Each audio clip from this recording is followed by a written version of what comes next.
നമ്മുടെ ഇന്നത്തെ റെസിപ്പി നമുക്ക് എല്ലാവർക്കും കാണുമ്പോൾ തന്നെ മനസ്സിലാവുന്ന റെസിപ്പിയാണ് ബിരിയാണി. അപ്പോൾ നമ്മൾ ഇതിന് മുന്നേ ചെയ്തിട്ടുണ്ട് നമ്മുടെ എഗ് ബിരിയാണിയുടെ വീഡിയോ. അത് സാധാരണ ദമ്മൊക്കെ ചെയ്തിട്ടുണ്ടാക്കുന്ന ബിരിയാണിയാണ്. ഇത് കുക്കറിൽ വളരെ ഈസി ആയിട്ട് ഉണ്ടാക്കാൻ പറ്റിയ ഒരു എഗ് ബിരിയാണി. അപ്പോൾ ക്രിസ്മസ് സ്പെഷ്യലായിട്ട് കുറച്ചധികം റെസിപ്പികളൊക്കെ പ്ലാൻ ചെയ്തിരുന്നു. പിന്നെ ഒരു എഗ് ബിരിയാണിയിൽ ഒതുക്കാം എന്ന് വിചാരിച്ചു. കുറച്ച് റെസിപ്പികളൊക്കെ നമ്മൾ ചെയ്തിട്ടുണ്ട്, കേക്കുകളുടെ റെസിപ്പികളൊക്കെ ചെയ്തിട്ടുണ്ട്. വേറെയും കുറച്ച് നോൺ വെജ് റെസിപ്പികൾ വരുന്നുണ്ട്, പക്ഷെ ഒരുപാട് റെസിപ്പികളൊന്നുമില്ല. അപ്പോൾ നമ്മൾ ചിക്കൻ ബിരിയാണി ഒക്കെ നേരത്തെ തന്നെ ചെയ്തിട്ടുണ്ട് കേട്ടോ. ദം ചെയ്തിട്ടുള്ള ചിക്കൻ ബിരിയാണി ഒക്കെ ചെയ്തിട്ടുണ്ട്.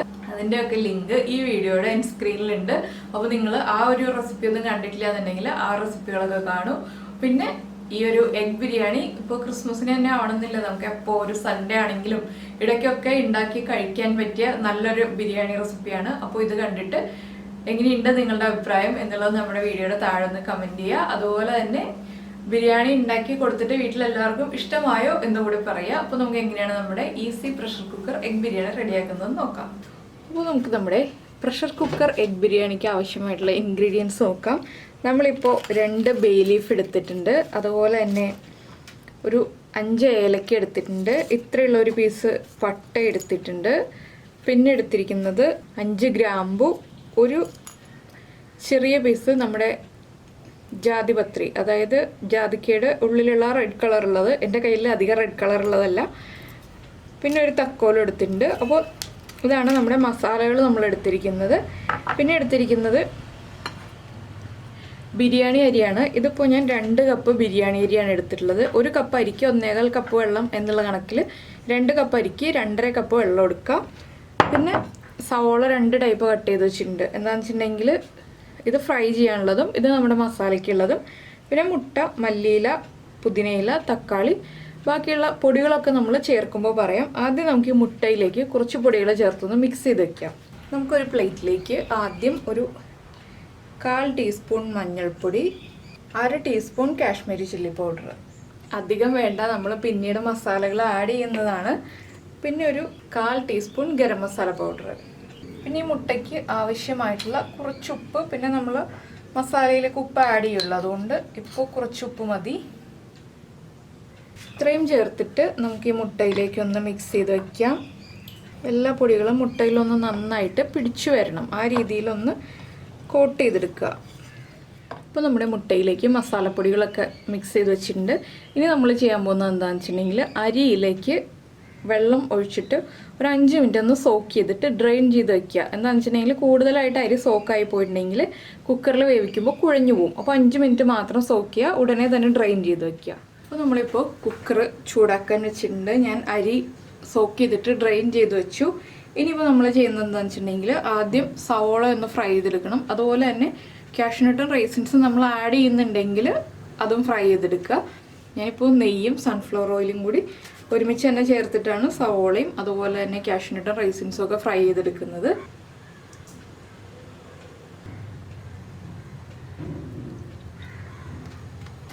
അപ്പോൾ നമ്മൾ നെയ്യും ഓയിലും ഒഴിച്ചിട്ടുണ്ട്. ഇതൊന്ന് ചൂടായി വരട്ടെ. ഇതിലേക്ക് ആദ്യം ഞാനിപ്പോൾ സവോളയാണ് ഫ്രൈ ചെയ്യുന്നത്. തിന്നായിട്ട് സ്ലൈസ് ചെയ്യണം, ഫ്രൈ ചെയ്തെടുക്കാനുള്ള സവോളയാകുമ്പോൾ.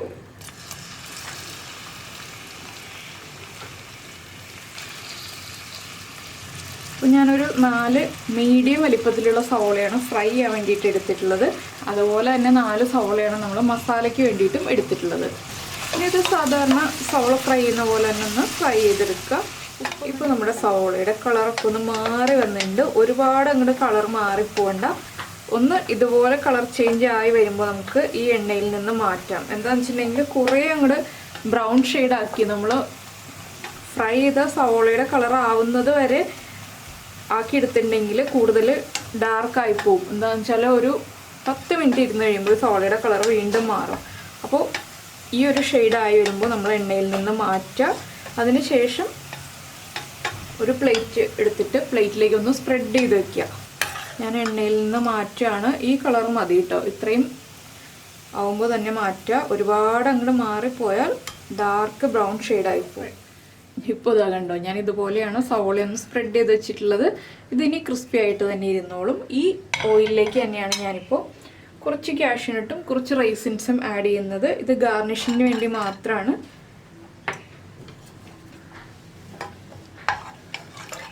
ഇതും ഒന്ന് ഫ്രൈ ആയി വരട്ടെ. ഇപ്പോൾ നമ്മൾ കാഷ്യൂനട്ടും റൈസിൻസും ഫ്രൈ ചെയ്ത് മാറ്റി. ഈ സെയിം എണ്ണയിലേക്ക് തന്നെയാണ് ഞാനിപ്പോൾ നമ്മൾ മസാല മിക്സ് ചെയ്ത് വെച്ചിരിക്കുന്ന മുട്ടയൊന്ന് വെച്ച് കൊടുക്കുകയാണ്. ഇനി ഇതൊന്ന് ഫ്രൈ ചെയ്തെടുക്കണം. ഒന്ന് ലൈറ്റായിട്ട് ഫ്രൈ ചെയ്താൽ മതി. ജസ്റ്റ് മുട്ടയുടെ എല്ലാ ഭാഗവും ഒന്ന് ചൂടായി വരിക, അത്രയേ ഉള്ളൂ. ഒന്നായി വരട്ടെ. ഒരു 2 മിനിറ്റ് ഉണ്ടെങ്കിൽ എല്ലാ ഭാഗവും ഒന്ന് ചൂടായി വന്നോളും. പിന്നെ നിങ്ങൾക്ക് മുട്ട വരഞ്ഞിട്ട് മസാല പുരട്ടി കൊടുക്കുന്നുണ്ടെങ്കിൽ അങ്ങനെ ചെയ്യാം. മുട്ടയിൽ ഫോർക്ക് ഉപയോഗിച്ച് ഒന്ന് കുത്തി കൊടുത്തിട്ട് മസാല പുരട്ടി കൊടുക്കാം. അതൊക്കെ നമ്മുടെ ചോയ്സാണ്. ഇവിടെ കിച്ചൂസിന് മുട്ടയിൽ വരയുന്നത് ഒന്നും ഇഷ്ടമല്ല, അതുകൊണ്ടാണ് ഞാനത് ചെയ്യാത്തത്. പിന്നെ ഒരു കാര്യം ഈ ബിരിയാണിയിൽ ശ്രദ്ധിക്കാനുള്ളത് എന്താണെന്ന് വെച്ചിട്ടുണ്ടെങ്കിൽ നമ്മൾ നല്ല തിളച്ച വെള്ളം തന്നെ യൂസ് ചെയ്യുക. വെള്ളം തിളപ്പിക്കാതെ ചേർക്കരുത്, ചൂടുവെള്ളമായിട്ട് ചേർക്കരുത്. അത് പ്രത്യേകം ശ്രദ്ധിക്കേണ്ടതാണ്. അപ്പോൾ കുക്കിംഗ് ടൈമിൽ വ്യത്യാസം വരും. പിന്നെ ഞാൻ യൂസ് ചെയ്യുന്നത് എപ്പോഴും പറയാറുള്ളതാണ്, ബിരിയാണി ഉണ്ടാക്കുമ്പോൾ ഇന്ത്യ ഗേറ്റിൻ്റെ ബസ്മതി റൈസാണ് എനിക്ക് പെർഫെക്റ്റ് ആയിട്ട് തോന്നിയിട്ടുള്ളത്. ഇല്ലെങ്കിൽ അലിബാബ എന്ന് പറഞ്ഞിട്ട് റൈസ് യൂസ് ചെയ്തിട്ട് അത്രയ്ക്ക് അങ്ങോട്ട് സാറ്റിസ്ഫൈഡ് ആയിട്ട് തോന്നില്ല കേട്ടോ. അപ്പോൾ ഞാൻ എൻ്റെ ഒരു അഭിപ്രായം പറഞ്ഞതേ ഉള്ളൂ. കൂടുതൽ നിങ്ങൾക്ക് താല്പര്യമുള്ളത് ഏതാണോ അത് നമുക്ക് ഉപയോഗിക്കാം. അപ്പോൾ നമ്മുടെ മുട്ടയും റെഡി ആയിട്ടുണ്ട്. ഇത്രയും മതി. ഇതും എണ്ണയിൽ നിന്ന് മാറ്റാം. ഇതേ എണ്ണയിലേക്ക് തന്നെയാണ് നമ്മളിപ്പോൾ നമ്മുടെ പട്ട, ഗ്രാമ്പൂ, ഏലക്ക, തക്കോലം ഒക്കെ ഇടുന്നത്. ഞാനൊന്ന് പട്ട ചെറിയ പീസുകളാക്കി ഇട്ട് കൊടുക്കുന്നുണ്ട്. പിന്നെ ഇത് വേണ്ട, ഇങ്ങനെ വേണ്ടാന്നുണ്ടെങ്കിൽ നമുക്ക് കിഴിയായിട്ട് കിട്ടിയിട്ടും ഇട്ട് കൊടുക്കാം കേട്ടോ.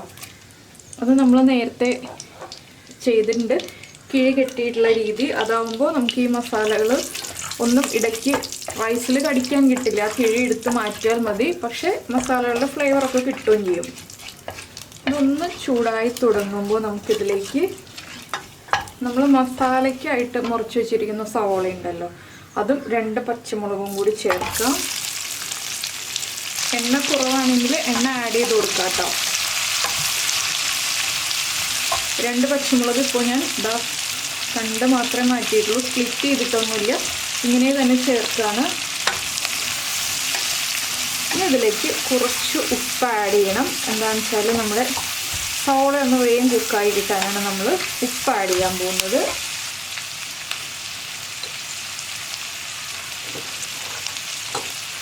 ഇനി നമ്മുടെ സവോളയൊന്ന് നന്നായിട്ട് കുക്കായി വരട്ടെ. അതിന് ശേഷമാണ് നമുക്ക് ഇനിയുള്ള കാര്യങ്ങളൊക്കെ ഉള്ളത്. ഇപ്പോൾ നമ്മുടെ സവോള ഒരു ഹാഫ് കുക്കായിട്ടുണ്ട്.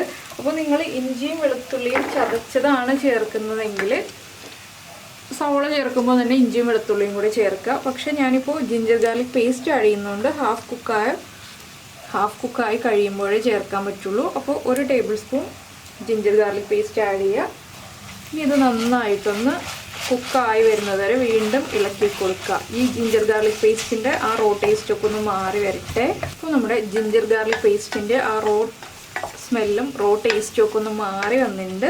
ഇതിലേക്ക് നമുക്കിനി പൊടികൾ ആഡ് ചെയ്ത് തുടങ്ങാം. നമ്മളിപ്പോൾ മുട്ടയിൽ കുറച്ച് പൊടികളൊക്കെ ചേർത്തതാണ്, എങ്കിലും ബാക്കി നമ്മുടെ മസാലയ്ക്ക് ആവശ്യമായിട്ടുള്ള 1/2 ടീസ്പൂൺ മഞ്ഞൾപ്പൊടി, 1.5 ടീസ്പൂൺ കാശ്മീരി ചില്ലി പൗഡർ, എരിവുള്ള മുളക് പൊടിയാണെങ്കിൽ ഒരു 3/4 ടീസ്പൂൺ മതി, ഒരു വലിയ ടീസ്പൂൺ നിറയെ മല്ലിപ്പൊടി.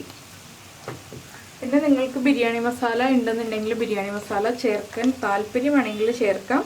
ഞാനിപ്പോൾ ഗരം മസാലപ്പൊടിയാണ് ചേർക്കുന്നത്, 1 ടീസ്പൂൺ ഗരം മസാല. ഇതെല്ലാം ചേർത്ത് നന്നായിട്ടൊന്ന് ഇളക്കി ഇനി പൊടികളൊന്ന് കുക്കായി വരണം.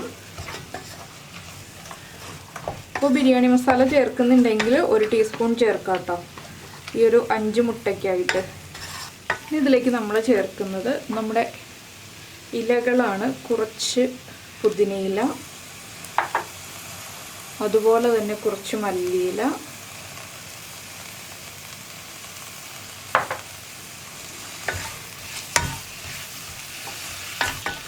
പിന്നെ നമ്മൾ മുറിച്ച് വെച്ചിരിക്കുന്നത് തക്കാളി. ഞാനിപ്പോൾ 2 മീഡിയം തക്കാളിയാണ് മുറിച്ചിട്ടുള്ളത്. ചെറിയ തക്കാളിയാണെങ്കിൽ 3 വരെ ചേർക്കാം. ഇതിൻ്റെ കൂടെ തന്നെ നമുക്ക് ഒരു 3 ടേബിൾ സ്പൂൺ തൈരും കൂടി ചേർക്കാം.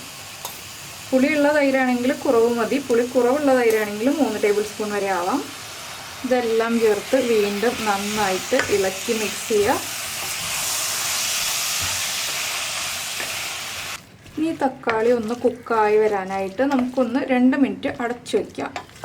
ലോ ഫ്ലെയിമിൽ അടച്ചു വയ്ക്കണം. ഇടയ്ക്കൊന്ന് ഇളക്കി കൊടുക്കുക. വെറുതെ ഒന്ന് അടച്ചു വെച്ചാൽ മതി കേട്ടോ. കുക്കർ ടൈറ്റായിട്ടൊന്നും അടയ്ക്കണ്ട. ഇതുപോലെ ഒന്ന് വെറുതെ വെച്ച് കൊടുക്കുക. 2 മിനിറ്റ് കഴിയുമ്പോൾ നമുക്ക് ഇളക്കിയെടുക്കാം. അപ്പോൾ നമ്മളിപ്പോൾ നമ്മുടെ മസാല അടച്ചു വെച്ചിട്ട് 2 മിനിറ്റായി. ഞാൻ ഇടയ്ക്ക് ഒന്ന് ഇളക്കി കൊടുത്തു. വീണ്ടും ഒന്നുകൂടി ഒന്ന് ഇളക്കി മിക്സ് ചെയ്തെടുക്കാം. അപ്പോൾ തക്കാളി നന്നായിട്ട് ഉടഞ്ഞു വേണമെന്നുണ്ടെങ്കിൽ നിങ്ങൾക്ക് 1 മിനിറ്റും കൂടെ അടച്ചു വെക്കാം കേട്ടോ. ഒരുപാട് അങ്ങ് ഉടഞ്ഞു പോകുന്നതാണ് ഇഷ്ടം എന്നുണ്ടെങ്കിൽ, ഇല്ലയെന്നുണ്ടെങ്കിൽ 2 മിനിറ്റ് മതി. ഇപ്പോൾ വല്ലാണ്ട് അങ്ങോട്ട് ഉടഞ്ഞിട്ടില്ല. അപ്പോൾ അതൊക്കെ ഒന്ന് പ്രസ് ചെയ്തിട്ടുണ്ടെങ്കിൽ ഉടഞ്ഞു വരും. അപ്പോൾ നമ്മളിനി വെള്ളമൊക്കെ തിളപ്പിച്ചതൊക്കെ ഒഴിച്ച് വരുമ്പോൾ കറക്റ്റ് ആയിക്കോളും. പിന്നെ ഇതിൽ ശ്രദ്ധിക്കേണ്ട ഒരു കാര്യം, ഉപ്പിൻ്റെ അളവ് കറക്റ്റ് ആയിരിക്കണം. ഉപ്പിൻ്റെ അളവ് കറക്റ്റ് അല്ല എന്നുണ്ടെങ്കിൽ നമ്മുടെ ബിരിയാണി കഴിക്കാൻ ഒട്ടും ടേസ്റ്റ് ഉണ്ടാവില്ല. അപ്പോൾ ഞാൻ ഇതിലേക്ക് ഇനി തിളപ്പിച്ച വെള്ളം ചേർക്കാൻ പോവാണ്. കറക്റ്റ് 2.5 കപ്പ് അളന്ന് വെച്ചിട്ടുള്ളതാണിത്.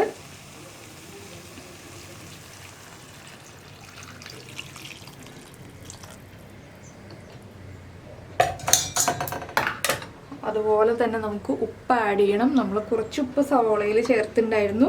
പിന്നെ ഇനി ചോറിനും കൂടെ ആവശ്യമായിട്ടുള്ള ഉപ്പ് ആഡ് ചെയ്ത് കൊടുക്കുക. വീണ്ടും ഇതിലേക്ക് കുറച്ച് നമ്മുടെ ഇലകളുണ്ടല്ലോ, മല്ലിയിലയും പുതിനയിലയും ചേർക്കാം കേട്ടോ.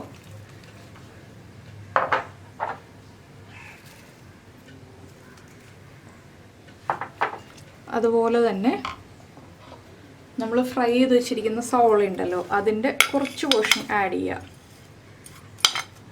ഇപ്പോൾ കണ്ടോ, നല്ല ക്രിസ്പി ആയിട്ടുള്ള സവോളയാണ്. ഒട്ടും തന്നെ കുഴഞ്ഞിരിക്കുന്നില്ല.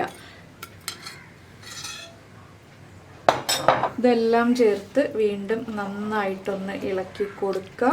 ഉപ്പൊക്കെ ചെക്ക് ചെയ്യുക. ഉപ്പ് കുറവാണെങ്കിൽ ഉപ്പ് ആഡ് ചെയ്ത് കൊടുക്കണം വീണ്ടും. ഇനി നമുക്കിതിലേക്ക് നമ്മൾ ഡ്രെയിൻ ചെയ്ത് വെച്ചിരിക്കുന്ന റൈസ് ആഡ് ചെയ്യാം.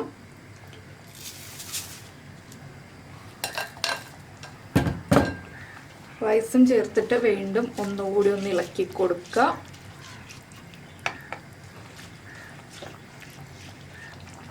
പിന്നെ നമ്മുടെ ഫ്രൈ ചെയ്ത് വെച്ചിരിക്കുന്ന മുട്ട ഉണ്ടല്ലോ, മുട്ട ഇതിലേക്ക് വെച്ച് കൊടുക്കുക. ഇനി നമുക്ക് കുക്കർ അടച്ചിട്ട് 1 വിസിൽ വരുന്നത് വരെ വെയിറ്റ് ചെയ്യാം. 1 വിസിൽ വന്ന് കംപ്ലീറ്റ് പ്രഷർ പോയി കഴിയുമ്പോൾ നമുക്ക് തുറക്കാം. അപ്പോൾ നമ്മുടെ കുക്കർ കംപ്ലീറ്റ് പ്രഷറൊക്കെ പോയി. ഇനി നമുക്ക് തുറക്കാം. തുറന്നിട്ട് ചൂടൊന്ന് കുറഞ്ഞു വരുമ്പോൾ മാത്രം ബിരിയാണി കുക്കറിൽ നിന്ന് മാറ്റുക. ഇപ്പോൾ പതുക്കെ ഒരു ഫോർക്ക് യൂസ് ചെയ്തിട്ടൊന്ന് ഇളക്കി കൊടുക്കാം. എന്താണെന്ന് വെച്ചിട്ടുണ്ടെങ്കിൽ നമ്മൾ സ്പൂൺ യൂസ് ചെയ്ത് ഇളക്കിയിട്ടുണ്ടെങ്കിൽ ചൂട് ചോറാണ്, ചോറ് കുഴഞ്ഞു പോവും. ഇങ്ങനെ ഫോർക്ക് യൂസ് ചെയ്തിട്ട് ഇളക്കുകയാണെങ്കിൽ കുഴഞ്ഞു പോവാതെ നമുക്ക് എടുക്കാം. പിന്നെ ഇതിൽ മേലെ നമ്മൾ കുക്കർ അടയ്ക്കുന്നതിന് മുന്നേ ആയിട്ട് മല്ലിയിലയും പുതിനയിലയും ഇടണം എന്നുണ്ടെങ്കിൽ ഇടാം. അപ്പോൾ ഇതാ ഇതുപോലെ ഇലകളുടെ കളറങ്ങ് മാറി വരും. അതുകൊണ്ടാണ് ഞാൻ മല്ലിയിലയും പുതിനയിലയും ഇടാതിരുന്നത്. അത് താല്പര്യമുണ്ടെങ്കിൽ ഇടാം. അപ്പോൾ ഈ ബിരിയാണിയുടെ ചൂടൊന്ന് കുറഞ്ഞു വരുമ്പോൾ നമുക്കൊരു സെർവിങ് പ്ലേറ്റിലേക്ക് മാറ്റാം. അപ്പോൾ നമുക്ക് ബിരിയാണി സെർവ് ചെയ്യാം. ആദ്യം നമുക്ക് ഈ മുട്ട ഇതിൽ നിന്ന് മാറ്റാം. അതിനുശേഷം ബിരിയാണി എടുക്കാം കേട്ടോ. എന്താണെന്ന് വെച്ചിട്ടുണ്ടെങ്കിൽ ഇല്ലെങ്കിൽ നമ്മൾ എടുക്കുമ്പോൾ മുട്ട പൊടിഞ്ഞു പോവും. അതൊന്ന് കെയർഫുള്ളായിട്ട് എടുക്കുക. പിന്നെ ചൂട് കംപ്ലീറ്റ് ആയിട്ടങ്ങ് മാറിയിട്ടില്ല, ചെറിയ ചൂടുണ്ട്. അപ്പോൾ നമ്മൾ ഒരു ഫോർക്ക് യൂസ് ചെയ്തിട്ട് തന്നെ എപ്പോഴും ആദ്യമേ ബിരിയാണി ഇളക്കുക കേട്ടോ. അപ്പോൾ നമ്മളിപ്പോൾ മുട്ട മുഴുവൻ എടുത്ത് മാറ്റിയിട്ടുണ്ട്. ഇനിയിപ്പോൾ നമ്മുടെ റൈസ് നമുക്ക് ഏത് ബൗളിലാണോ സെർവ് ചെയ്യുന്നത് അതിലേക്ക് മാറ്റാം. പിന്നെ ഇത് നമ്മുടെ ഇഷ്ടത്തിനനുസരിച്ച് ഗാർണിഷ് ചെയ്യാം. പുഴുങ്ങിയ മുട്ട യൂസ് ചെയ്തിട്ടോ ഇല്ലെങ്കിൽ ഈ ബിരിയാണിയിലുള്ള മുട്ട തന്നെ എടുത്തിട്ടോ എങ്ങനെ വേണമെങ്കിലും ഗാർണിഷ് ചെയ്യാവുന്നതേ ഉള്ളൂ. അപ്പോൾ നമ്മൾ നമ്മുടെ ബിരിയാണി പ്രസൻറ്റ് ചെയ്തു. ഇപ്പോൾ കുറച്ച് മല്ലിയിലയും കുറച്ച് പുതിനയിലയും അതുപോലെ തന്നെ നമ്മൾ ഫ്രൈ ചെയ്ത് മാറ്റി വെച്ചിരുന്ന കാഷ്യൂനട്ടും റൈസിൻസും സവോളയും എല്ലാം ഇട്ട് ഗാർണിഷ് ചെയ്തിട്ടാണ് പ്രസൻറ്റ് ചെയ്തിട്ടുള്ളത്. പിന്നെ നമ്മുടെ സാധാ റൈത്ത, എപ്പോഴും ഉണ്ടാക്കുന്ന റൈത്ത ഉണ്ടാക്കിയിട്ടുണ്ട്. അപ്പോൾ ഇത് 2 രീതിയിൽ പ്രസൻറ്റ് ചെയ്തിട്ടുണ്ട് കേട്ടോ. ഇതിപ്പോൾ നമ്മൾ റെസ്റ്റോറൻറ്റിലൊക്കെ പോകുമ്പോൾ കിട്ടുന്ന രീതിയിൽ ഒരു മുട്ടയൊക്കെ മുകളിൽ വെച്ചിട്ട് ഇതുപോലെ പ്രസൻറ്റ് ചെയ്തിട്ടുണ്ട്. പിന്നെ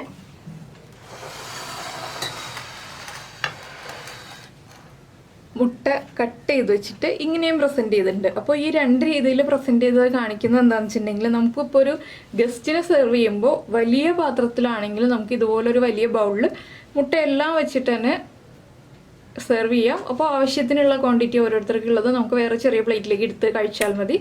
ഇങ്ങനെയാകുമ്പോൾ സിംഗിളായിട്ട് ഒരാൾക്ക് കഴിക്കാൻ പാകത്തിലാണ് ഈ രീതിയിൽ പ്രസൻറ്റ് ചെയ്യുന്നത്.